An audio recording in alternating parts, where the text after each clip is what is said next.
Nelly Korda's golf swing is picturesque. It's simple and smooth, athletic and graceful. It's even gotten the attention of some of the best male golfers in the world.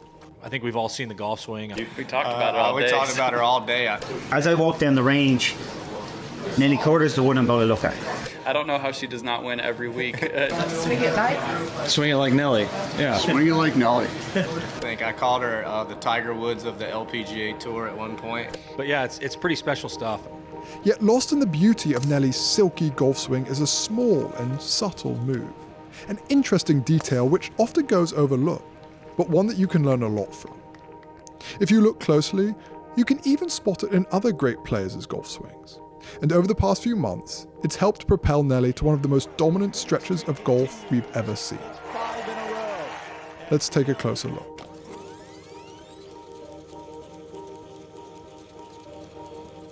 Ask any coach what the worst piece of golf swing advice they hear is, and there's a good chance they'll say it's golfers trying to keep their head down and still. Keep your head down when you swing. This is some of the worst advice. Here's some advice I see does more damage to students than it helps. I must have heard this about 1,000,000 times, and it's just not true. Sure, you don't want your head sliding all over the place during your golf swing. It's hard to be consistent that way. But when you try to actively lock your head in one place as you swing, it can really hurt your lower back. It can stop you from turning, and it can cause you to get flippy with your hands on the downswing. In short, it's no good. Just ask Johnny Miller. You've been taught to keep your head down and keep your head still and swing like this. I don't know if you ever noticed, but the tour players do not do that. Which brings us to another all-time great ball striker, Nelly Korda, and the interesting way her head moves as she swings. Watch her right here. As she turns powerfully into her trail hip on the backswing, notice how Nelly allows her head to move subtly back and around with it. There's no tension between her head and her upper body as she turns. In that same Johnny Miller video we showed earlier, Miller talks about how important this move is in his own golf swing. He says that your head should turn with the other parts of your body. And that's what Nelly does. She lets every part of her turn flow together. When you measure Nelly in the Sportsbox 3D app, it says that Nelly's head moves back and around about 3 inches during her backswing. When you look from this angle, it gives her body this kind of shape. You may also notice that as Nelly makes this move, it kind of cocks her head down towards her right shoulder, which closes her shoulders and tilts her eye line out to the right. Rory McIlroy actually does a similar move in his swing, and there's a good reason for it.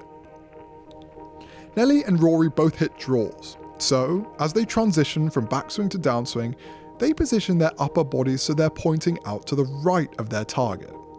Why? Because that's the direction they're going to swing the club on the way through. Once Nelly creates this C shape with her body, with her head slightly over her right leg, Nelly begins driving her lower body towards the target.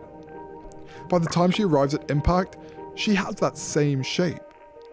It's important because this body shape gives Nelly the side bend she needs to avoid hitting too much down on the ball, which is one of the reasons why she's such a good all-around driver of the ball. Since the LPGA began keeping shot data in 2022, Nelly ranks 1st, 2nd and 1st in strokes gained off the tee among the top 50 players on tour. A few months ago, we did a video about why this kind of side bend is important, but can cause back injuries if you overdo it. When you bend and rotate a lot, it squeezes 2 discs in your lower back to the point where they start rubbing together. That's what causes back pain. But that's mostly a problem caused by rotating a lot as you bend, because you're trying to use your body to move the club back over to the left. But Nelly doesn't really do this, not as much, because she bends more than she rotates, which, as Golf Digest Best in State teacher Jeff Smith says, is a common formula you see in players who tend to hit draws that move from right to left. Rory does it, and Nelly does it too. Nelly turns her upper body back, then as she drives her hips forward, you can see her head hang back slightly too. That allows her to throw her arms out to the right in the same direction her head is pointing, which helps her create that into-out path for her go-to bullet draw. Again, there's no sign of different parts of her body working against each other. Nelly's club and body move in the same direction. She's releasing the club with her body and her wrists and her arms, fully and freely. Like a race car making that last turn before accelerating down the home straight. And that's the key. By not locking her head in place during her swing, by allowing herself to swing with freedom and flow, Nelly has created a way of unlocking her potential. It produces consistent long tee shots, and if her recent form is anything to go by, it produces plenty of wins too. Nelly Korda captures the Chevron Championship, and she just refuses to lose right now.